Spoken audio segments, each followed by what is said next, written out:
को क्या लगता है कि डक्की भाई इतने मासूम थे, उन्हें जुआ एप्स का पता ही नहीं चला? ठीक हम है, लोग इस बात पे बात नहीं कर सकते। 17 अगस्त को उनको अरेस्ट किया गया। एप्स को बैन कब किया गया? 22-23 अगस्त को। अपेरेंटली 3 महीने से इंक्वायरी हो रही थी इस बात पे। पिछले 1 साल से इस चीज को नोट किया जा रहा था। इस पे कार्रवाई क्यों नहीं की गई? डक्की भाई बहुत जल्द वो पाकिस्तान छोड़कर जा रहे हैं। हमारे मुल्क के निज़ाम कभी कभार और हमारे इदारे हमें मजबूर कर देते हैं कि हमें उससे एतबार उठ जाए और फिर हम भाग जाएं यहाँ से। सरमायाकारी गरीब लोगों ने अपने मेहनत के पैसों की और वो डक्की भाई की दर्जन से ज्यादा वीडियोस थी जिसमें वो बैटिंग ऐप्स के बारे में बता रहे थे कि इसके ऊपर इन्वेस्ट करें। तो उसके बारे में आप क्या कहती? वो उन्होंने काम ठीक किया है?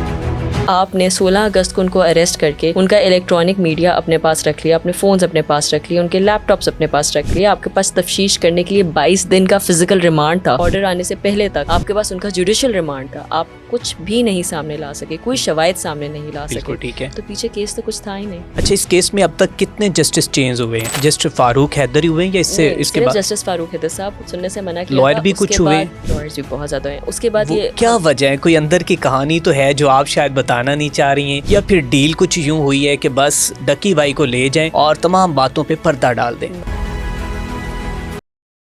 अस्सलाम वालेकुम to everyone, this is Mian Arsalan and welcome to another podcast. नाज़रीन, लाहौर हाई कोर्ट के जस्टिस शहराम सरवर ने हाल ही में डक्की भाई सादुर रहमान उर्फ डक्की भाई की ज़मानत 10 लाख मुचलकों के जो कबूल की, और उसके बाद जो है इस केस के बाद 2 दिन तक उनको जो है रोबकारी की ताख़ीर की वजह से उनको जो कि वो जेल के अंदर रहे और अभी हाल ही में उन्हें ज़मानत मिली है। आज हमारे साथ उनके लॉयर मौजूद हैं, इनसे बात करते हैं, जानते हैं कि डक्की भाई का मुस्तकबिल क्या होगा और डक्की भाई क्या एनसीसीआई के उन अफसरान के खिलाफ जो है अब और मजीद घेरा तंग करवाने जा रहे हैं, और इसके बाद क्या वो पाकिस्तान छोड़कर जाने वाले हैं या नहीं, क्या वो व्लॉगिंग कर पाएंगे या नहीं, और अब तक कितने करोड़ रुपए डक्की भाई से लिए गए, ये तमाम सवालात हम जानेंगे बैरिस्टर अमृत शेख साहिबा से। अस्सलाम वालेकुम। वालेकुम अस्सलाम। मैडम कैसी हैं आप? बिल्कुल ठीक है। First of all thanks for joining us, और आपने बहुत मुश्किल टाइम निकाला और बहुत दिनों बाद हमने काफ़ी वेट किया। सो मैडम ये बताइएगा कि फर्स्ट ऑफ ऑल तो आप मुबारकबाद की मुस्तहिक हैं, कांग्रेचुलेशन, क्योंकि जो डक्की भाई का केस था वो एक ऐसे था कि जैसे पाकिस्तान का बहुत बड़ा मेजर इशू बना हुआ था, जिसमें जस्टिस साहिबान भी चेंज हो रहे थे, जिसमें वकला हज़रात हैं वो भी चेंज हो रहे थे, और मीन दैट के बड़ा एक सेंसिटिव सा केस बन गया था। तो अभी ये बताएं कि कहाँ तक प्रोसेस पहुँचा है अब तक? देखिए, सबसे पहले thank you so much for having me on your show, और सबसे इम्पोर्टेंट बात है कि आपने मेरे लिए बहुत ज़्यादा इंतज़ार किया, तो उसका बहुत बहुत आप सबका शुक्रिया। Thank you. दूसरी बात जहाँ तक आती है, अरसलान, ये बहुत एक इम्पॉर्टेंट टॉपिक है। इसके ऊपर मैं ये समझती हूँ कि everybody is looking at this एक हॉक्स आई से, नहीं आप किस तरह देख रहे होते हो।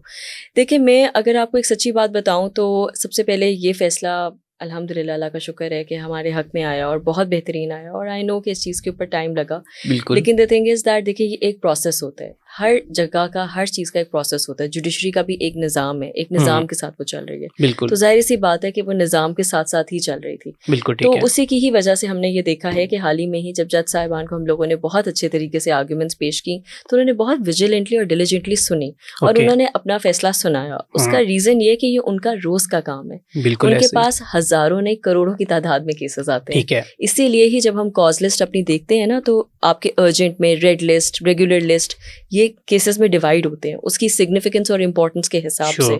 तो इस वजह से हाई कोर्ट की जजमेंट में और एक लोअर कोर्ट की जजमेंट में ज़मीन आसमान का फ़र्क होता है। हाई कोर्ट में आप बैठ के 3-3, 4-4 घंटे बैठ के आप डिबेट्स नहीं कर सकते हो, आप तबसरे नहीं कर सकते हो, आपने टू द पॉइंट लॉ के ऊपर बात करना है, क्योंकि फैक्ट्स नीचे ट्रायल कोर्ट में डिसाइड हो चुके हुए होते हैं। तो उन्होंने उसी को ही देखना है, और उसके बाद उन्होंने आपसे पूछना है, हाँ जी आप किन ग्राउंड्स पे बेल ले रहे हैं, वो आपने ग्राउंड्स आर्ग्यू करनी है और आपने अपना काम कर लेना है। ठीक है। अच्छा, आपके पास कौन सी ऐसी जादू की छड़ी थी कि जैसे ही आपके पास केस आया है और उसके बाद जो इम्पॉसिबल था वो पॉसिबल होता हुआ हमें नज़र आया है, और बहुत से लोग ये कह रहे थे कि क्या कोई पहले वाले जो लॉयर हैं वो जो काम ठीक नहीं कर सके, क्या मामला हुआ है? देखिए, मैं सबसे पहले तो ये कहूँगी कि हर वकला, हर वकील ने अपना डिलीजेंटली काम किया। मैं उस तरह की इंसान नहीं हूँ कि मैं किसी को गलत कहूँ या किसी को बैश करूँ। उसका रीज़न ये कि मैं भी उनकी जगह हो सकती। बिल्कुल ठीक है। और जहाँ तक बात रही, मैंने 3 साल बाहर प्रैक्टिस की है, मैं बाहर से रह के आई हूँ, मैंने बाहर से कानून पढ़ा है। मैं रीज़न बाहर की इस वजह से कह रही हूँ कि हम लोगों को वहाँ पे ना एथिक्स पे बहुत जोर डाला जाता है, यहाँ पे भी डाला जाता है, लेकिन वहाँ पे इस पर पाबंदी लगती है। और अगर हम किसी और वकील या किसी और के काम को बैश करते हैं ना, तो वहाँ हम पे ही उल्टा हमें हमारा जो आपका बार स्टैंडर्ड्स बोर्ड है वो आपका लाइसेंस कैंसिल कर देता है। यहाँ पे तो Okay. जिस वकील का दिल करता है अगले को, पिछले वाले को तनकीद करने बैठ जाते हैं। देखिए पुराने वाले वकील भी गलत नहीं थे, अपने अपने जजेस की रीजंस हैं और वो अपनी बिल्कुल जगह ठीक ठीक है क्योंकि वो एक ओहदे पे किसी वजह से बैठे ठीक हैं। है। जहां तक बात रहती है मेरी, तो मैं जरूर ये कहूंगी कि lady luck I think matter करता है, Okay. तो वो डेफिनेटली काम ठीक की है। बिल्कुल लेकिन ठीक है। अदर देन दैट हमारे जो जज हैं, जितने भी जजेस बैठे हुए हैं अरसलान, वो एक बहुत डिलिजेंटली और विजिलेंटली काम करते हैं। Sure. वो सब चीजें पढ़ के आए होते हैं। उन्होंने ये उनके लिए पहली बेल नहीं थी, उन्होंने करोड़ों बेलें देखी हुई होती बिल्कुल हैं, ऐसे उनका ही ये है। रोज का काम है। ठीक तो है। उनको पता है कि क्या क्या चीजें हैं। उन्होंने मुख्तसर 3-4 सवाल पूछे और उसके बाद उन्होंने केस को लिटरली इस पे डिसीजन ठीक है। सुना। अच्छा, जब इससे पहले अरूप जतोई के साथ आपकी गुफ्तगू हुई, वो जी। खुद एक लेडी थी और जी। बड़ी दबंग लेडी थी और उन्होंने साबित किया है कि जब भी आपका शौहर या आपका भाई या आपका कोई भी जो आपके करीबी जो है वो मुश्किलात में पड़ता है, तो आपने उन मुश्किलात से कैसे निकलना है और कैसे उनका सामना करना है। अरूप जतोई ने जब आपको अपना लॉयर सेलेक्ट किया तो उसके बाद क्या आपकी डिस्कशंस हुई, क्या कम्युनिकेशंस हुई, आपने कैसे यकीन दहानी करवाई कि ये केस जो है इंशाल्लाह हम जीत जाएंगे? देखिए सबसे पहले तो मैं ये बात बताऊं कि हम लोग बेसिकली इनिशियली अरूप के ही केस के साथ अटैच हुए थे। ओके। जो अरूप का केस था वो यही था कि वो मुद्दई थी एनसीसीआई के अगेंस्ट, जो उन्होंने उनसे ब्राइब में पैसे लिए थे। तो हम लोग उस केस को लिटिगेट कर रहे थे और जो लोग जो बेसिकली जिनके अगेंस्ट किया था उनका मुसलसल हम फिजिकल कराने में थे कि इनका फिजिकल रिमांड रखा जाए, इनसे मजीद रिकवरी की जाए, फिर इनको जुडिशियल किया जाए ताकि हम लोग मजीद अपनी इन्वेस्टिगेशंस कैरी आउट कर सकें। और यही चीज़ सबसे इसमें इंपॉर्टेंट चीज़ थी। जब उन्होंने वहाँ के नताइज देखे तो फिर उन्होंने खुद ही कहा कि आप ये वाला केस भी देखें। ठीक है। अच्छा मैडम, ये बताइएगा, कहा जाता है कि डक्की भाई जो हैं वो एक सोने की चिड़िया थे और इन सब के हाथ सोने की चिड़िया आ गई, तो क्या अंदर की कहानी है ये? देखें, ये आपने इतना सस्पिशियस होके पूछा है तो मैं भी इतना ही सस्पिशियस होके जवाब दूंगी। कोई अंदर की वैसे ऐसा इतनी कहानी नहीं है। बात सिर्फ इतनी है कि देखें, एक इदारा है, कोई भी इस दुनिया में इदारे होते हैं, उनका फ़र्ज़ ये होता है कि वो लोगों को तहफ़्फ़ुज़ फराहम कर सकें, लोगों के हकूक़ एटलीस्ट उनको जितने हो सकते हैं उतने प्रोवाइड कर सकें या एटलीस्ट उनके लिए फ़ाइट कर सकें। ठीक है। जब वो इंस्टीट्यूशंस ही बीच में मिलावट करना शुरू कर देंगे तो फिर आम इंसान तो कहीं नहीं जा सकेगा। आम इंसान के लिए तो चीज़ें ख़त्म हो जाएंगी, एवेन्यूज़ ख़त्म हो जाएंगे। बिल्कुल ठीक है। तो बात ये होती है कि जो एनसीसीआई का इदारा था, इस केस में मुद्दई भी वही थे, विटनेसेस भी वो खुद हैं, शवायद भी उन्होंने खुद ही दिए, जो कि ठीक है, शवायद तो उन्होंने ही देने थे, लेकिन उस शवायद की कोई बेस लाइन या कोई बेसिस भी बतानी थी। मैं अगर कहूँ कि ये मैंने आपका कत्ल किया है, तो कत्ल देखने वालों में कोई ना एक आधा बंदा तो होगा ना अल्लाह का जिसने देखा होगा, कोई सीसीटीवी, कोई कुछ। जब आपके पास कोई प्रूफ ही नहीं है, कोई विटनेस ही नहीं है, कुछ भी मौजूद नहीं है, ऊपर से आपने 16 अगस्त को उनको अरेस्ट करके उनका इलेक्ट्रॉनिक मीडिया अपने पास रख लिया, अपने फ़ोन्स अपने पास रख लिए, उनके लैपटॉप्स अपने पास रख लिया, आपके पास तफ्तीश करने के लिए 22 दिन का फिजिकल रिमांड था। उसके बाद परसों जजमेंट ऑर्डर आने से पहले तक आपके पास उनका जुडिशियल रिमांड था। आप कुछ भी नहीं सामने ला सके, कोई शवायद सामने नहीं ला सके। ठीक है। तो पीछे केस तो कुछ था ही नहीं। मतलब कि ये खुद कहानी बनाएगी। लेकिन यहाँ पे सवाल ये भी है कि जो सरमायाकारी गरीब लोगों ने अपने मेहनत के पैसों की और वो डक्की भाई की कोई आई थिंक दर्जन से ज़्यादा वीडियोस थे जिसमें वो जुआ ऐप्स को प्रमोट कर रहे थे और बेटिंग ऐप्स के बारे में बता रहे थे कि इसके ऊपर इन्वेस्ट करें, तो उसके बारे में आप क्या कहती? वो उन्होंने काम ठीक किया है? दो बातें हैं इसमें जो हमें भी ठीक करने की ज़रूरत है अपनी। नंबर 1, सबसे पहले तो ये जो FIR में दर्ज किए गए हैं या जो चलान में जो इनकी एप्लीकेशन 27 एप्लीकेशंस का जिनका आप बात कर रहे हैं वो बिल्कुल मेंशन की गई हैं, लेकिन वो 27 एप्लीकेशंस में ऐसी कोई चीज़ सामने नहीं आई है, कोई भी चीज़ सामने नहीं है। थिर्डली, जो FIR के मुताबिक जिन लोगों को नुकसान हुआ है, हमने तो 22 दिन छोड़े 100 दिन का रिमांड रखा सिर्फ इस बेसिस के ऊपर कि आप एक विटनेस पेश कर दें जिसको इस चीज़ से नुकसान हुआ है, एक स्टेटमेंट पेश कर दें और कुछ भी सामने नहीं ला पाए। ठीक है। देखें, मैं आपको एक बात बताती हूँ, अरसलान दावे तो आप और मैं बैठ के बहुत कर सकते हैं, बिल्कुल आप और मैं भी यहाँ पे कई ऐसी बातें करेंगे जिससे बहुत लोग इन्फ्लुएंस होंगे। असल जो इफेक्ट है उसका सामने आना भी जरूरी होता है, क्योंकि जो कानून है वो विटनेसेस और सबूतों के ऊपर चलता है। ठीक है। आखिरी बात में इसमें एक बात बहुत ऐड ऑन करना चाहूंगी जो बड़ी इंपॉर्टेंट है हम सब के लिए अंडरस्टैंड करने के लिए, कि देखिए जब आप बात करते हैं ना कि किस चीज़ को प्रमोट किया गया, उस पर ना आपकी स्टेट को कोई स्टेप्स लेने होते हैं। मैं आपको एक एग्जाम्पल देती हूँ। हाल ही में ही हमने देखा कि ट्विटर बैन था। ट्विटर को डाउनलोड करने के लिए हमें VPN का एक्सेस लेना पड़ता था। जब इस तरह की एप्स के ऊपर पाबंदी नहीं बल्कि PSL के मैचेस में प्रमोट किया जाएगा और ना कि उस चीज़ के ऊपर कोई एक्शन लिया जाएगा, ना स्टेट बैंक ऑफ पाकिस्तान से ना आपके बाकी इदारों से, तो फिर एक आम बंदा उसका क्या क्या उसके ऊपर क्या इंप्रेशन पड़ेगा कि फिर शायद ये चीज़ नॉर्मल है। आप देखते हैं आपके बिलबोर्ड्स पे उसकी एडवर्टाइजमेंट है, हत्ता कि आपके जो क्रिकेटर्स हैं उनकी शर्ट्स के ऊपर तक उनकी एडवर्टाइजमेंट्स हैं, तो पीछे तो कुछ भी नहीं रह जाता। तो आपको क्या लगता है कि डकी भाई इतने मासूम थे, उन्हें जुआ ऐप्स का पता ही नहीं चला? मैं आपसे सिर्फ एक सवाल पूछती हूँ। पहली बात, ये बात ट्रायल में साबित होगी कि क्या वो जुए ऐप्स को प्रमोट कर भी रहे थे या नहीं थे। हम लोग इस बात पे बात नहीं कर सकते। ओके, अभी बेल ग्रांट हुई है, ओके, बेल किसी और ग्राउंड पे ग्रांट हुई है। ठीक है। जहां तक बात रहती है कि कौन मासूम था और कौन नहीं था, अरसलान, जब एक चीज के ऊपर पाबंदी लगती है ना, तो नेशनली इंटरनेशनली हम सबको पता होगा। मैं एक आपके चैनल से एक बड़ी आम बात बोलूंगी, पॉर्न वेबसाइट्स हमारे मुल्क में बैंड है, बिल्कुल बैन है। अंडर 18 पूछते हैं कि आपने करनी है या नहीं करनी है, यूज करनी है या नहीं करनी है। बिल्कुल ऐसे। जब आप उसका एक्सेस ले ही नहीं सकते हो तो आपको पता चलता है इसमें कुछ गलत है, जिसकी वजह से ये बैन है। एक ऐप है जिसको मैंने माई ऐप पे जाके डाउनलोड करना है बस, और मैंने इसको यूज करना शुरू कर देना है। जिस बायनोमो ऐप की आप बात कर रहे हैं, ये भी मैं आप तक बात कर रही हूँ कि ट्रायल कोर्ट में अभी हम साबित करेंगे कि इस तरीके से वो एक ट्रेडिंग ऐप थी, ना कि एक बेटिंग ऐप थी।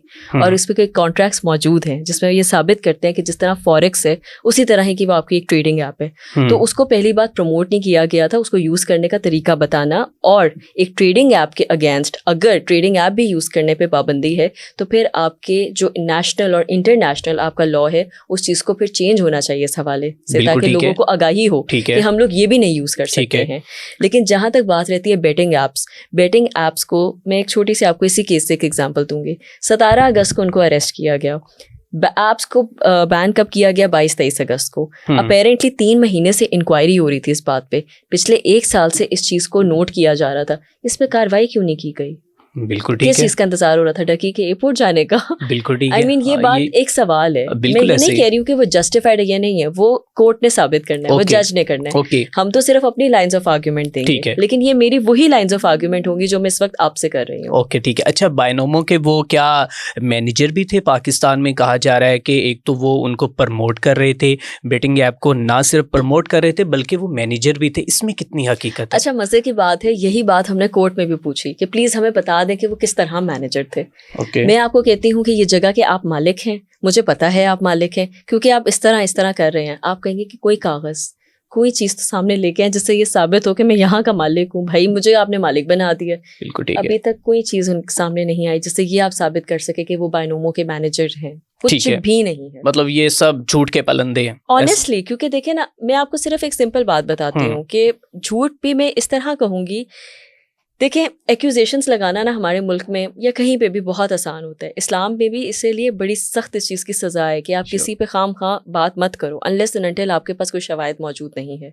मैं ये नहीं कह रही हूँ कि कोई भी इंसान दूध का धुलावा है, लेकिन जब आपने उसको सज़ा दिलवानी है, आपने उसको बिहाइंड द बार्स लेके जाना है, आपने उसको बेसिकली हर उस चीज़ से आपने आप एक लिबर्टी अगले की आप रिस्ट्रिक्ट कर रहे हो, तो आपके पास कम से कम ऐसी चीज़ें तो मौजूद होनी चाहिए ना जो उस इंसान को करे।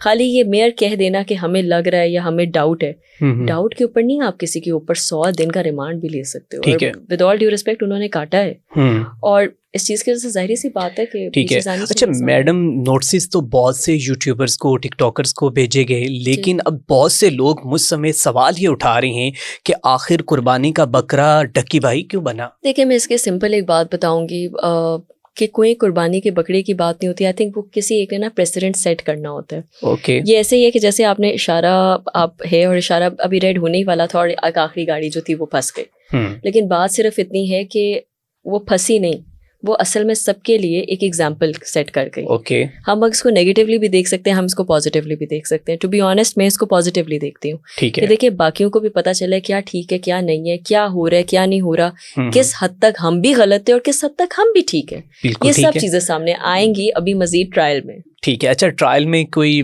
क्या बड़ा धमाका करने जा रही हैं कहीं जो कि सबके लिए हैरान कुन हो कि आप सबको एक दफ़ा झूठा जो है वो साबित कर दे, जिन्होंने डकी भाई पे इल्ज़ामात लगाए हैं? कोई चीज़ आज हमारी पॉडकास्ट में स्पेशल बताना चाहें तो? देखिए अरसलान, झूठा मैंने किसी को क्या साबित करना है? ये तो वही बात है कि मैंने ही आपका कत्ल किया, मैं खुद ही गवाह हूँ, मैंने ही सारा कुछ किया है, मैं ही गवाह हूँ, मेरे पास ही सबूत है। ना मैं कोई एक्स बंदा लेके आ रही हूँ, ना मैं कोई वाई बंदा लेके आ रही हूँ। तो बात यह कि फिर मुद्दा आपका वहीं ख़त्म हो जाता है। जहाँ तक बात रहती है गलत या सही की, तो जिन ऑफिशियल्स ने उसको अरेस्ट किया था वो तो अभी खुद बिहाइंड द बार्स है। बिल्कुल ठीक, उन उन्होंने पे क्या भी बात तनकीद बिल्कुल हम करना है? करेंगे, लेकिन उससे पहले हम थोड़ा सा ये डिस्कस कर लें कि साइबर क्राइम एजेंसी के अफसरान की डकी भाई की फैमिली से 10 करोड़ रुपए रिश्वत वसूल की गई, इसमें कितनी हकीकत है? 10 करोड़ नहीं है, 90 लाख रुपए। ठीक है, 90 लाख रुपए उन्होंने बिल्कुल उनसे रिश्वत वसूल की है, Okay. जिसमें से उनकी 90 लाख की रिकवरी हो भी गई है। Okay. 60 lakh was in cash, 30 lakh was in cheques. अच्छा, सब कुछ आपने वापस भी ले लिया है? जी। बड़ी तगड़ी वकील हैं आप तो। नहीं नहीं, ऐसी बात बिल्कुल नहीं है, बस अल्लाह ताला ने इज्जत दी है। और मैं आपको इसमें मजीद बताती चलूँ कि जब हमने उनका 11 दिन का फिजिकल रिमांड लिया हुआ था, तो उसमें 3.5 से 3.25 करोड़ मजीद रिकवर हुआ, जो कि मैंने नहीं किया, आईओ ने, FIA ने किया। और बड़े मजे की बात भी मैं आपको इसमें बताती चलूँ कि सबसे खूबसूरत इस चीज़ की बात यह है कि देखिए, एक तरफ उनकी सिस्टर एजेंसी है और एक तरफ FIA ही इसको कंटेस्ट कर रहा है। ये बहुत खूबसूरत बात है कि एक इंस्टीट्यूशन कम अज कम एक हक पे खड़ा हुआ है। तो उन्होंने जो इसकी रिकवरी की है वो भी मजीद ट्रायल में शो करेंगे जब हम इनको कंटेस्ट करेंगे। ठीक है। अच्छा, इसके बाद ये कि काशिफ ज़मीर टिकटॉकर हैं, उनका रिसेंट एक जो स्टेटमेंट सामने आई, वो कहते हैं कि डकी भाई को गिरफ्तार करवाने वाला शख्स मैं था, मैंने एप्लीकेशन दी है और इन जैसे यूट्यूबर्स के खिलाफ जो ऐसे होना चाहिए। क्या कहेंगे उनके बारे में? देखिए, मैं उनके बारे में एक ही बात बोलूँगी और मैं ये कहूँगी कि हम एक ऐसे मुल्क में रह रहे हैं जहाँ पे हम डेमोक्रेसी की बात करते हैं, हम एक इस्लामिक रिपब्लिक ऑफ पाकिस्तान की बात करते हैं। एक आम शहरी होने के नाते मेरे पास सारे हकूक मौजूद हैं। अगर मुझे लगता है कि किसी ने मेरे साथ ज्यादती की है तो मेरे पास एवेन्यूज़ मौजूद है, मुझे बिल्कुल उनका इस्तेमाल करना चाहिए। लेकिन फिर उन एवेन्यूज़ को इस्तेमाल करके मुझे ये साबित भी करना होगा कि हाँ, जो मैं दावा कर रहा हूँ या कर रही हूँ वो ठीक है। ना कि सिर्फ मुझे अगर किसी की शक्ल नहीं पसंद या हरकत नहीं पसंद या अगर उसको ज़्यादा फेम मिल रहा है वो नहीं पसंद, तो मैं इसके पीछे बैंड बाजा लेके पहुंच जाऊं। ये जस्टिफाइड किसी भी रियासत में नहीं है। ठीक है, लेकिन ये बताइएगा कि उनको पकड़ने की वजह क्या? अब तक कोई इनिशियली कोई इसके ऊपर कोई बिहाइंड द रीजन सामने आई है कि उन्हें ही क्यों पकड़ा गया? देखिए, उनके बकौल तो जाहिर सी बात है, जो उनके चलान में और उन्होंने FIR में पेश किया वो यही है कि वो बेटिंग ऐप्स को प्रमोट कर रहे थे। ओके। प्रमोशन तो अभी साबित करनी है, अभी तो हम साबित ही नहीं कर पाए कि प्रमोशन थी किधर। ठीक है। तो अगर ये उन्होंने दावा किया है तो अब इसको देख लेते हैं कि इसमें कितनी हकीकत है। अव्वल तो उनके पास 100 दिन का उनके पास रिमांड था। सर अरसलान कहने वाली बात है, 22 दिन का फिजिकल किसी का रखना, सब उनकी चीजें अपने पास रखना, उनके फोन्स, उनका लैपटॉप, उनका सब कुछ।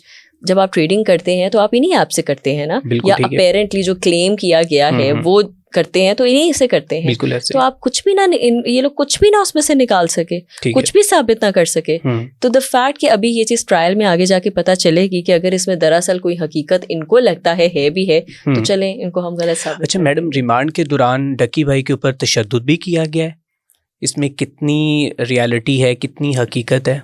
देखिए, ऐसी कोई बात नहीं है, ऐसी बिल्कुल तशद्दुद नहीं किया गया।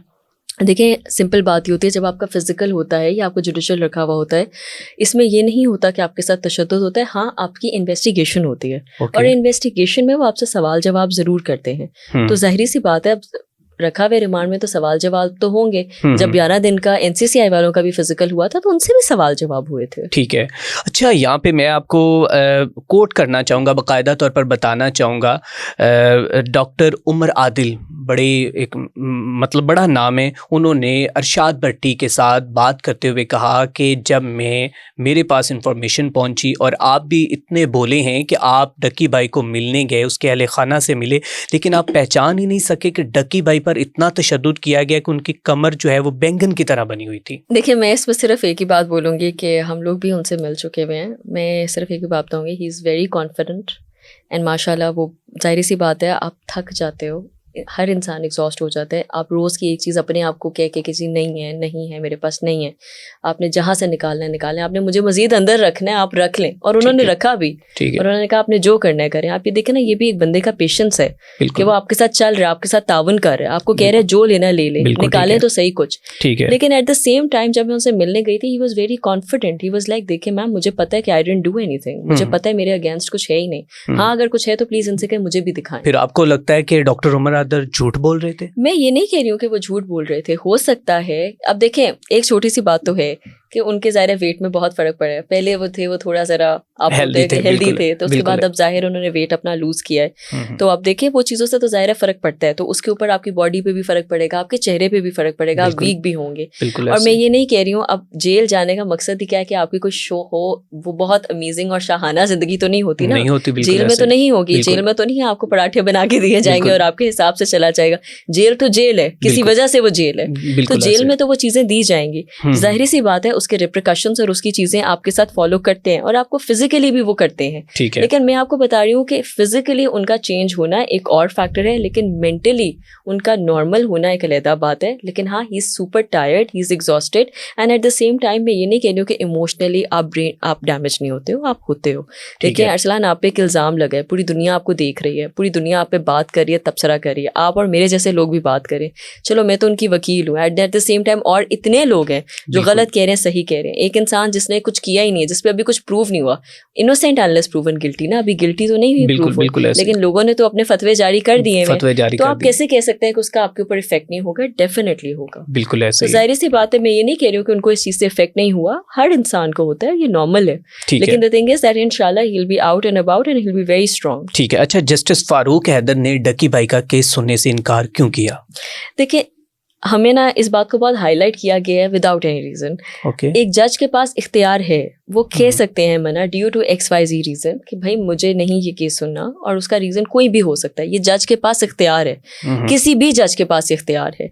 अब जाहिर है रीज़न्स उनको बेहतर पता हो सकता है कि वो अगली डेट्स में ना हो अवेलेबल हो सकते हो सकता है उनको लग रहा हो कि ये अभी मसला आगे जाएगा या कुछ जाएगा, and he might not be available. वो किसी चीज़ के साथ अनजस्ट नहीं होना चाह रहे थे, या कोई भी उनका अपना रीज़न हो सकता है। अच्छा, इस केस में अब तक कितने जस्टिस चेंज हुए हैं? जस्ट फारूक हैदर ही हुए हैं या इससे इसके सिर्फ बाद जस्टिस फारूक हैदर साहब ने सुनने से मना किया लॉयर था। भी उसके कुछ हुए? बाद लॉयर्स भी बहुत ज़्यादा हैं। उसके बाद वो ये क्या वजह है? कोई अंदर की कहानी तो है जो आप शायद बताना नहीं चाह रही हैं, या फिर डील कुछ यूं हुई है कि बस डकी भाई को ले जाएं और तमाम बातों पे पर्दा डाल दें? नहीं, ऐसी कोई बात नहीं है। पर्दा क्या डालना है? अभी तक सारे सवाल तो आपने मुझसे पूछ लिए हैं जो चालान में और FIR में थे। पर्दा होता तो फिर ये बातों का आपको इल्म होता। अच्छा, चलें, ठीक दूसरी है। बात जहाँ तक रही, तो ये जब फारूक हैदर साहब ने इंक्वायरी की थी तो चीफ जस्टिस साहिबा के पास ही केस किया था। उन्होंने इसको रीलिस्ट कर दिया था क्योंकि वो आगे आयशा के पास? कर देते नहीं, जो लाहौर चीफ जस्टिस है, okay, Lahore Lahore chief chief justice साहिबा ओके, के पास ही गया था। ओके। उसके बाद इन्होंने आगे इनको जस्टिस सरवर साहब के पास एड्रेस कर दिया ठीक था। है। अच्छा, कमरा अदालत में जस्टिस शहराम सरवर और प्रोसिक्यूटर और आपके दरमियान क्या मुकालमा हुआ? मुकालमा जो हुआ था वो बहुत ही इंटरेस्टिंग और बहुत ही अच्छा था, और मैं इसको यही कहूँगी कि मैं अपनी तारीफ नहीं कर रही हूँ, लेकिन अगर आपके पास थोड़ा बहुत सा बता दें हमें भी। अच्छे लोग मौजूद हैं कि अगर वो कानून पढ़ के गए हैं तो उनको समझ आ जाएगी। ठीक है, जो दफ़ाएं इन पे दर्ज हुई थी, जिसमें आपके पास है पीका एक्ट, आपके पास मौजूद है प्रिवेंशन ऑफ क्राइम्स, जो क्राइम एविडेंस एक्ट है, और साथ ही साथ आपके पास जो इनके PPC के दर्ज हुए थे 13 सेक्शन 13, 14, 25 और 26 ऑफ पीका, और आपके पास जो PPC के थे पाकिस्तान क्रिमिनल कोड के जो आपके पास हैं PPC के पास, उसके पास जो आपके शवाहिद इसमें दर्ज हुए हैं वो हैं आपके पास 420 और साथ ही साथ 294B। अब अगर मैं आपको इसके अंदर इम्पॉर्टेंट बात बताती चलूँ तो कामरान, ये समझना बहुत ज़रूरी है कि इन सब में मैक्सिमम सज़ा भी जो है वो 7 साल है, और मिनिमम जो है कुछ ऐसे भी जराइम हैं जिनकी सज़ाएं 3 से 6 महीने 3 से 6 महीने। सुप्रीम कोर्ट की जजमेंट्स मौजूद हैं जो हमने उनको जब दी, और हमने ये उनसे आर्ग्यू किया और मैंने उन्हें ये बात बताई। मैंने उन्हें ये कहा कि ये आपके कुछ ऐसे क्लेम्स हैं जो बेलेबल ऑफेंसेस हैं, कुछ नॉन बेलेबल होते हैं। जो बेलेबल ऑफेंसेस होते हैं उसमें तो आपके पास बेल एज अ राइट आपको इमीडिएटली मिल जाता है। जो नॉन बेलेबल होते हैं उनमें आगे आपकी तहकीक चलती है। ये नॉन बेलेबल ऑफेंस है, बट ये प्रोहिबिटरी ऑफेंस नहीं है, ये नॉन प्रोहिबिटरी ऑफेंस है। प्रोहिबिटरी ऑफेंस वो होते हैं जो ऐसे क्राइम्स होते हैं जिनके ऊपर बेल आप बाय राइट मांग ही नहीं सकते हो। वो बहुत हीनियस किस्म के क्राइम्स होते हैं, ये उसमें कैटेगरी में फॉल नहीं करता था। और सुप्रीम कोर्ट की जजमेंट्स ने ये कहा है कि आपने अपने जो इंसान जो कि बेल लेने आया है उसको कम से कम सजा देनी है, और उसको उसके बेसिस के ऊपर आपने रिलीफ देना है। ये जजमेंट्स हैं सुप्रीम कोर्ट की जिनको हमने इस्तेमाल किया। जज साहब को ये बड़ी सिंपल सी बात थी, और उनका ये रोज़ का काम है, उनको ये ज़्यादा एक्सप्लेन, उनको जब हम ये बता रहे थे तो उनको इस बात का ऑलरेडी इल्म है। देखें, ये बात समझने की ज़रूरत है क्योंकि बहुत सारे लोगों को ये क्लैरिटी नहीं है। हाई कोर्ट में ये कोई पहला केस नहीं ऐसा आया था, बहुत सारे ऐसे केसेस आ चुके हैं, और उनका रोज़ का ये काम है, दे अंडरस्टैंड द डायनामिक्स। दूसरी बात जो इसमें इंपॉर्टेंट बात है समझने की, अरसलान 22 दिन का फिजिकल रिमांड, बेल होने तक जुडिशल, 100 बिल्कुल। दिन पूरे, पहले 2 का, फिर 4 का, फिर 22। एग्जैक्टली बिल्कुल ऐसे। एग्जैक्टली 100 दिन में आप कोई एविडेंस नहीं इकट्ठा कर सके। उन्होंने पूछा है उनसे कि आप कोई एविडेंस, कोई विटनेस, कुछ तो सामने लेके आए। उन्होंने कहा कि जी हमें मजीद टाइम चाहिए। ठीक है। तो अच्छी बात है, अब प्रोसिक्यूशन को पास 100 दिन आ गए थे, उन्होंने अब अच्छी ट्रायल तैयार की होगी। देखते हैं अब उन्होंने क्या तैयार की है। प्रोसिक्यूटर ने आगे से क्या कहा जब आपने अपने आर्गुमेंट्स पेश किए, तो उन्होंने आगे से क्या कहा था? उन्होंने बस उनसे एविडेंसेस का, जाहिर सी बात है जज साहब ने पूछा था, उन्होंने विटनेसेस का पूछा था, तो उन्होंने कहा था कि अभी हम लोगों को मजीद इसमें टाइम चाहिए कि हम लोग इसमें चीज़ें देख रहे हैं। ठीक है। तो उन्होंने कहा कि नहीं, तब तक के लिए बेल ग्रांटेड है, मतलब है। अब बेल तो ऑब्वियसली आगे के लिए ग्रांटेड है। अब ये मैटर्स जो हैं, जो आप बता रहे हैं, अभी आप ट्रायल में जाके पेश करिएगा। ठीक है। अच्छा, इसके बाद ये बताइएगा कि डक्की भाई की खामोशी के पीछे असल कहानी क्या थी? देखिए, ये बार बार आप कह रहे हैं खामोश, वो खामोश इस वजह से ठीक नहीं है, है। मैं आपको लेकिन मेरा बताती हूँ, मैं एक छोटी सी बात बिल्कुल। बताती हूँ। देखिए अरसलान, मैं आपको बताती हूँ, आप एक परेशान इंसान हैं और आपको नहीं पता अभी आगे आपके साथ क्या क्या होगा, नोइंग कि आपने कुछ भी नहीं किया और आप वैसे ही गुमसुम हो गए हुए हैं। जाहिर सी बात है, you wouldn't want to talk to media. वो मीडिया से इस वजह से नहीं बात कर रहे, इस वजह से नहीं एड्रेस कर रहे कि अल्लाह माफ़ करे वो कुछ फेस कर रहे हैं। इमोशनल डैमेज तो होता है ना एक इंसान को, फिजिकल डैमेज तो होता है। देखिए, एक सिस्टम ने बगैर किसी वजह के उनको अंदर कर लिया कि कोई चीज़ अभी तक सामने हमारे तो एटलीस्ट नहीं आई है। ठीक है। और एक इंसान के साथ आप ज्यादती कर रहे हो, उसको उसकी फैमिली से दूर रख रहे हो, उसकी फैमिली परेशान हो रही है, उसके अकाउंट्स फ्रीज हो गए हैं, फाइनेंशियल इस वक्त वो प्रॉब्लम में है, उनको चीज़ें समझ में नहीं आ रही उन्होंने कैसे हैंडल करनी थी। और जाहिर सी बात है, फिर ऐसे किस्म के लोग जो हर बंदा एक अपना पर्सपेक्टिव दे रहा है और बंदा बाहर से सुन रहा होता है, उसने तुम्हारे लिए ये कहा, उसने वो कहा, ऐसे कहा, आपकी मेंटली आप हो जाते हो, आपको समझ ही नहीं आती। तो इसमें मैं ये सिर्फ ये इदारों से एक्चुअली आपके प्लेटफॉर्म से दरख्वास्त है कि प्लीज़ जब किसी पे कोई क्लेम करें या दावा डालें, उसको साबित करें, जल्दी साबित करें। अगले बंदे का बस रिमांड रख के उसकी बस मत किया करें। 22 दिन फिजिकल रिमांड कैसे आप रख सकते हैं किसी का? और जब आपने रखा है तो आप तब भी ना कुछ सामने लेके आ सके, जबकि आपके पास उनके लैपटॉप्स, आईफोन सब मौजूद है। विटनेसेस कोई थे ही नहीं जिनको वो जेपीडाइज कर सकते। बिल्कुल, पीछे तो कुछ था ही नहीं। ठीक है। अच्छा मैडम, ये बताएं कि डक्की भाई दोबारा व्लॉगिंग कर पाएंगे? देखिए, इसके ऊपर मैं यही कहूँगी कि जब तक अब ये मैटर ट्रायल पे है, जब तक एक दफ़ा उनकी ट्रायल ख़त्म नहीं हो जाती, तो आई डोंट थिंक सो कि वो उस तरह एक्टिव हो पाएंगे। लेकिन एक दफ़ा ट्रायल में जब वो एक्विट हो जाएंगे इंशाल्लाह, तो फिर उसके बाद जाहिर सी बात है कंटेंट उनका यही रहेगा या कुछ चेंजिंग होगी? ये उनका एक पर्सनल अरसलान वो है कि उनका अपना मोटिव है, जो उनका दिल करेगा वो उसके ऊपर करेंगे। लेकिन अगर वो इस चीज़ से कंटिन्यू करना चाहेंगे तो डेफिनेटली व्हाई नॉट। मुझे तो बल्कि लगता है कि वो एक पाकिस्तान का एसेट है। अगर आप मुझसे पूछें तो उनको साउथ एशियन का ग्लोबल उनको अवार्ड मिलना था। बिल्कुल 9+ उनके पता नहीं कितने मिलियन फॉलोअर्स हैं। तो आई मीन लोग उनको देख रहे हैं, किसी वजह से देख रहे हैं। तो अगर आप एक इंसान को इस पॉइंट पे ले आओ कि वो अपने काम से बागी हो जाए, तो पीछे क्या रह जाता है? बिल्कुल ठीक है। अच्छा, वो 9 मिलियन का जो उनका यूट्यूब चैनल है, क्या वो वापस आ पाएगा? डेफिनेटली, इंशाल्लाह, बिल्कुल। कब तक? बिल्कुल, वेरी सून इंशाल्लाह, वेरी सून। चलें ठीक है। अच्छा, डक्की भाई के बारे में ये भी अफवाहें गर्दिश कर रही हैं कि बहुत जल्द वो पाकिस्तान छोड़कर जा रहे हैं। देखिए, मैं एक बात कहूँगी कि हमारे मुल्क के निज़ाम कभी कभार और हमारे इदारे हमें मजबूर कर देते हैं कि हमें उससे एतबार उठ जाए और फिर हम भाग जाए यहाँ से। मैं डकी की नहीं इस वक्त, मैं एक जनरल तासब की बात कर रही हूँ। एक इंसान की हो जाती होती है, वो भी एक नौजवान, मैं उनको बच्चा ही कहूँगी, वो कोई बहुत बड़े बाबे तो बेचारे हैं नहीं, लड़का है, एक नौजवान, बड़ी एफर्ट कर रहे हैं, बड़ी मेहनत से अपना काम कर रहे हैं और उनका था दिल के मैं मज़ीद उसको आगे लेके चलूँ।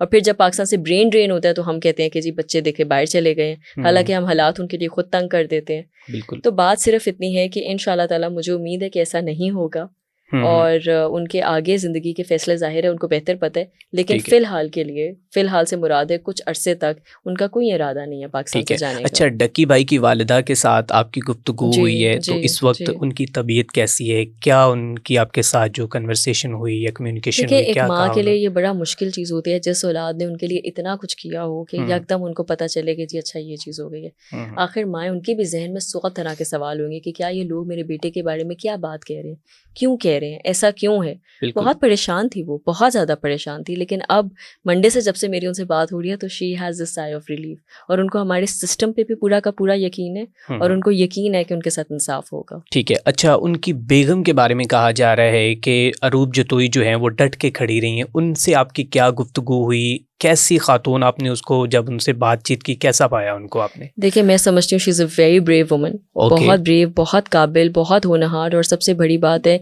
कि वो जो जिस तरह की औरतों का इंसान तसव्वुर करता है कि ऐसी बीवी होनी चाहिए, वो वैसी ही है। वो डटी नहीं थी, वो मुझे बस ये कह रही थी कि आप बताएं आपको चीज़ें क्या क्या चाहिए, सामान क्या क्या चाहिए, मेरे से जो हो सकेगा मैं आपको प्रोवाइड करती हूँ, आप बस प्लीज़ मेरे खामन को बाहर निकाले। और बल्कि वो इस मामले में भी डटी नहीं थी कि जब हम NCCI के अगेंस्ट भी जा रहे थे तो वो कह रही थी कि मैं सब चीज़ें आपके साथ में खड़ी होंगी, जब जब जाना है। कई जगहों पे उनकी शायद ज़रूरत नहीं भी होती थी, वो कहती थी मैं आऊँगी क्योंकि मुझे पता है कि हमारे साथ गलत हुआ है और मैं साथ खड़ी हूँ आपके। तो आई थिंक ये एक बहुत अच्छी बात है। इस सारे प्रोसेस के अंदर डकी भाई की बीवी को कैसे ब्लैकमेल किया गया है, कैसे डराया धमकाया गया, किस तरह उससे पैसे लिए गए? देखिए, मैं ये समझती हूँ कि जब एक ज़ाहिर है एक औरत मजबूर हो जाती है अपने खामन के वजह से और उसकी सिचुएशन की वजह से, लोग उसको कर देते हैं, इदारे उसको कर देते हैं, तो फिर वो खुद भी बहुत परेशान हो जाती है और एक इंसान बड़ा वल्नरेबल स्टेट में आ जाता है। बिल्कुल। तो ज़ाहिरी सी बात है कि उनको, मुझे पर्सनल तौर पे तो ज़ाहिरी सी बात है उनको उस तरीके से डराया धमकाया नहीं गया, लेकिन हाँ ये बात ज़रूर है कि उनको इसी इदारे ने हरास बहुत ज़्यादा किया है और बहुत ज़्यादा तंग किया है कि वो उस पॉइंट पे आ गई थी कि उन्होंने कहा कि बस अब इस चीज़ को आप ख़त्म कर दें, आप ये ले लें और मामला रफ़ा दफ़ा करें। क्योंकि ज़ाहिरी सी बात है एक औरत की इज्जत के आगे ना उस पे कुछ भी नहीं बात आती है। तो जब वो मामलात आ जाते हैं तो फिर इंसान XYZ इंसान कहता है बस आप चीज़ को ख़त्म करें। ठीक है। तो ये चीज़ एक बहुत ज़्यादा बुरी होती है कि हमारे यहाँ पे किसी का नाजायज़, मुझे लगता है, फ़ायदा नहीं उठाना चाहिए सिर्फ इस वजह से कि अभी तक जी उसकी चीज़ें सामने भी नहीं आई है, लेकिन आपकी गिरफ्त में वो है तो आप कहते हो चलो भाई इसको अब रगड़ दो। ठीक है। ये चीज़ नहीं होनी चाहिए बिल्कुल भी। अच्छा मैडम, यहाँ पे आप इसको बड़ा सादा सा कह रही हैं केस है, इसमें कोई इतनी जो कि आप कहते हैं, मैं ये नहीं कह रही हूँ सादा सा नहीं है, बहुत टेक्निकलिटीज हैं। बिल्कुल। मैं अच्छा अब मैंने आपको कोट करता हूँ, एंकर पर्सन अजमल जामी हैं, आप जानती होंगी मे बी। उन्होंने रिसेंट अपने व्लॉग में कहा है कि डकी की ज़मानत मानीखेज थी, कोई यकीन दहानी, कोई जो उसमें पेशरफ्त और कोई रिकवरी, मीन दैट कि उनका ये, मैं उनके वर्ड्स जो है ना वो कोट कर रहा हूँ। उन्होंने कहा है, उनके कहने का मकसद कुछ यूँ है कि कोई ना कोई ऐसी बात हुई है जो डीलिंग हुई है डकी भाई के साथ, जिसके बाद उनको रिहाई मिली है। और उसने कहा कि इसके ऊपर मैं और नहीं कुछ बोलूँगा। उनका ये कहना था कि कोई पेशरफ्त, कोई रिकवरी और कुछ ना कुछ हुआ है जिसके बाद जो है ये मामला सीधा हुआ, अदरवाइज़ ये इतना सादा केस नहीं था। अच्छा, सादा, पहली बात मैं इस मामले में ज़रूर कहूँगी कि इसमें टेक्निकलिटीज़ लॉ के लिहाज से बहुत ज़्यादा हैं। प्रिवेंशन, जो आपका पीका का एक्ट है वो एक फुल फ्लेज एक्ट है, उसके अंदर बहुत ज़्यादा इसकी शिकें मौजूद हैं, जिसको अगर आप बहस मुबाहिसे में पढ़ें तो उसमें बहुत ज़्यादा चीज़ें हैं। हाँ, अगर आप एक लॉयर की हैसियत से मुझे पूछे तो उसमें टेक्निकलिटीज़ बहुत ज़्यादा हैं। ठीक है। लेकिन जहाँ तक ये ना एक हमारे जहनों में ना एक तासर है कि मुझे भी प्रैक्टिस से पहले, मैं सच्ची बात है, मैं आपके प्लेटफॉर्म से बात एडमिट करूंगी, मुझे आपके मुझे ये प्रैक्टिस से पहले मुझे लगता था अच्छा कोई सेटलमेंट हुई होगी, कुछ हुआ होगा। बिल्कुल ऐसा कुछ नहीं होता, ऐसा कुछ भी नहीं हुआ और ना ऐसा होने की जरूरत थी। वो हक पे खड़े हुए थे। एक सिंपल सी बात है, bail is a matter of right और वो हर बंदे को मिल सकता है सिर्फ इस बेसिस के ऊपर कि अगर उसके अगेंस्ट कोई चीज़ नहीं है जो कि आप रिकवर करके ला सकते हो, क्योंकि वो अपनी उस चीज़ में फेल हो गए, इस वजह से उनको बेल ग्रांट हो गई। और ये मत भूलें कि नीचे से 2 दफ़ा रिजेक्ट भी हो चुकी भी है। ठीक है। तो उसकी रिजेक्शन की बेसिस भी जो भी थी वो भी यही थी कि हमें, उन्होंने यही कहा था आईओ ने दूसरी साइड से कि हमें मजीद टाइम चाहिए। तो प्रोसिक्यूशन को अपना पूरा टाइम मिला, लेकिन उनके पास कोई मौक़िफ़ तैयार नहीं हुआ, जिसके बेसिस के ऊपर जज साहब ने कहा कि बस अब bail is a right, he should be granted. ठीक है। अच्छा, इसके बाद एंकर अजमल जामी की मैंने आपसे बात जो है उन्होंने अपने व्लॉग के अंदर कहा, कोट की, आपने उसका जो है आंसर करना तो वो कर दिया। नईम मुस्तफ़ा जो है वो सीनियर जर्नलिस्ट हैं, उन्होंने बाकायदा तौर पर सुनो न्यूज़ डिजिटल पर इसके ऊपर 46 मिनट का आई थिंक जो है उन्होंने एक पॉडकास्ट किया और उन्होंने कहा है कि डक्की भाई जो है वो एक सोने की चिड़िया इन तमाम अफसरान के हाथ आ चुकी थी और ये जो बेल है वो ऐसे कोई ईजीली नहीं हुई। उनका भी इशारा जो है वो इसी तरफ ही था कि अंदर कुछ कहानी है, कुछ जो खिचड़ी जो है वो पकी हुई थी। नहीं, मैं इस बात से बिल्कुल इत्तेफाक नहीं करती हूँ। अगर खिचड़ी पकनी होती तो फिर पहली बात उन पे FIR ही लॉन्च ना होती। तो देखिए, मैं आपको सिंपल एक बात ये बताऊंगी कि it's a very very simple case when it comes to the fact कि कुछ प्रूव नहीं हुआ। ओके। अगर आप मुझसे लॉ के लिहाज से बात करें कि एज ए लॉयर मैं अगर आपसे बात करूं कि इसमें क्या टेक्निकलिटीज़ हैं, तो वो मौजूद है। बिल्कुल अरसलान, वो आपके जो उन्होंने चीज़ें जो उनके खिलाफ दर्ज की हुई हैं, जिन्होंने शिक्के लगाई हुई हैं, जो उन्होंने चीज़ें XYZ जो शुरू की उन्होंने चलान में और FIR में पेश किए हुए हैं, हम उनको कंटेस्ट करेंगे, बिल्कुल करेंगे ट्रायल में। लेकिन हाउएवर अगर आप मुझसे ये पूछे कि ओवरऑल की कोई सेटलमेंट है, ये लोगों को nothing. लग ऐसे ही रहा है, मुझसे हर कोई ये बात पूछ रहा है कि आपने कैसे करा दिया, आपने कैसे करा दिया, लेकिन इसमें ऐसी कोई बात नहीं है, इसमें कोई सेटलमेंट वाली चीज़ नहीं है, कुछ भी नहीं। ऐसी चीज़। अच्छा, तो डक्की भाई का मुस्तकबिल क्या होगा? इंशाल्लाह ताला बहुत ब्राइट है, बहुत ब्राइट है। इंशाल्लाह। अच्छा, तो सरफराज चौधरी का मुस्तकबिल क्या होगा? देखिए, वो मैं एक ही बात बोलूँगी कि मैं कहीं और पे भी बैठ के ये बात बोल रही थी और मैंने उनके बारे में सिर्फ एक ही बात कही थी, क्योंकि देखिए मेरे से वो उम्र में बहुत बड़े हैं।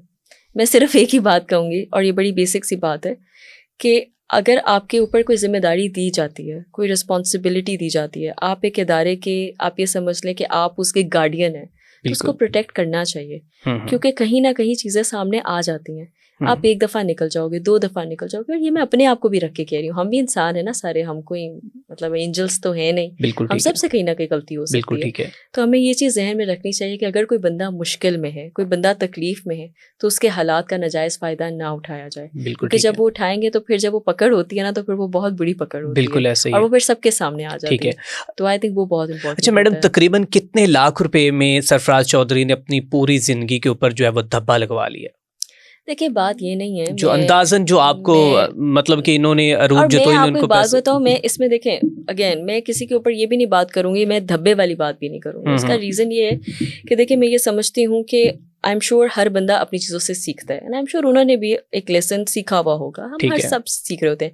जहाँ तक एक स्पेसिफिक अमाउंट की बात रही, तो देखें ये मैं नहीं कुछ कह सकती हूँ, अगेन ये बिल्कुल मैं इस चीज़ के ऊपर कॉमेंट करूँगी, लेकिन हाँ मैं इतना ज़रूर कहूँगी कि चंद कुछ चीज़ों के पीछे, चंद कुछ अपनी वो उस चीज़ की खातिर आपको अपने उस डेजिग्नेशन, आपको अपने उस इदारे और अपने उस इंस्टीट्यूशन के खिलाफ नहीं जाना चाहिए और उनकी अगेंस्ट नहीं कुछ करना चाहिए। चलिए ठीक है, आखिर में आप क्या पैगाम देना चाहेंगी?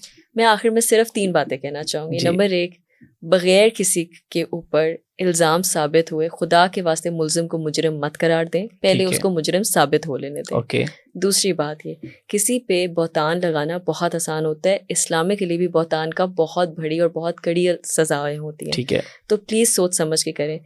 हमारी हर सूरत से पहले लिखा हुआ है, he is all hearing and all listening. आंखों देखी भी झूठा हो सकता है, पहले कानों सुने। कुरान मजीद फुरकान हमीद में फरमाया गया। एब्सोल्युटली। तीसरी बात जो सबसे इंपॉर्टेंट आती है वो ये हो जाती है कि आप किसी को भी, चाहे वो कोई मीडिया पर्सन है, चाहे वो कोई इंटरनेशनल पर्सन है, आप उसको एज एन आइकॉन ज़रूर कंसिडर करो। आपके वो रोल मॉडल्स हो सकते हैं, लेकिन हर चीज़ को पहले अपनी रेकी भी करें। हम यहाँ पे सब समझदार हैं, हमारे पास इंटरनेट का एक्सेस है, मीडिया का है, अब तो बच्चे को हर चीज़ का पता है, तो अपनी इंफॉर्मेशन और अपनी रिसर्च भी करनी चाहिए बिफोर एम्बार्किंग ऑन समथिंग। ये एक इंसान के पास ये अब इख्तियारात मौजूद है, पहले तो इंसान को पता नहीं था, अब तो आपके पास इख्तियारात हैं, आपके पास चीज़ें भी मौजूद हैं। तो किसी के ऊपर बात लगा के कि हमने इसके पीछे लग के ये चीज़ की है इज़ नॉट राइट। आपको खुद भी अपनी रिसर्च करनी चाहिए और फिर कोई फैसला और कदम उठाना चाहिए। बिल्कुल ठीक है। तो बस मतलब अभी तक जो भी बातें हुई हैं वो ऐसे ही हवा में उन लोगों ने उड़ा दी है। सो अच्छा डकी, थोड़ा सा मेरे माइंड में ये सवाल है एंड पे कि डकी भाई के केस के बाद आपकी माशाल्लाह हायरिंग जो करने के लिए फ़ी तो काफ़ी ज़्यादा बढ़ गई होगी। लोग कह रहे हैं कि इतना बड़ा केस इन्होंने, आप खुशी की भी मुस्तहिक हैं, मुबारकबाद की भी मुस्तहिक हैं, तो इसके बारे में आप क्या कहना चाहेंगी?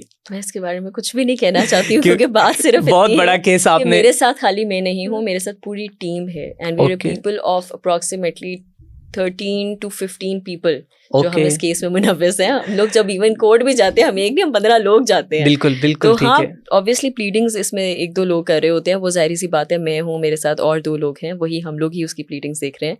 लेकिन नॉनदलेस इसमें यही बात है कि किसी का भी, जब मैं खुद बात अपने मुंह से कह रही हूँ और मेरे सामने रिस्क है कि नाजायज़ फ़ायदा नहीं उठाना चाहिए, तो नहीं उठाना चाहिए। क्या बात, बस इतनी सी बात में। चलें, थैंक यू। नाज़रीन, हमारे साथ मौजूद थे बैरिस्टर अमृत शेख साहिबा, जिन्होंने डकी भाई के मुस्तकबिल के बारे में हमें बताया, डकी भाई का चैनल के बारे में बताया, और कंप्लीटली जो अब तक उनके केस में सामने आया है वो हमारे साथ डिस्कस किया। इसमें मजीद जो भी तरमीम, जो भी मामला सामने आते हैं वो आपके साथ डिस्कस करेंगे। इसके साथ अपने मेज़बान मियां अरसलान को दीजिए इजाज़त। अल्लाह निगहबान।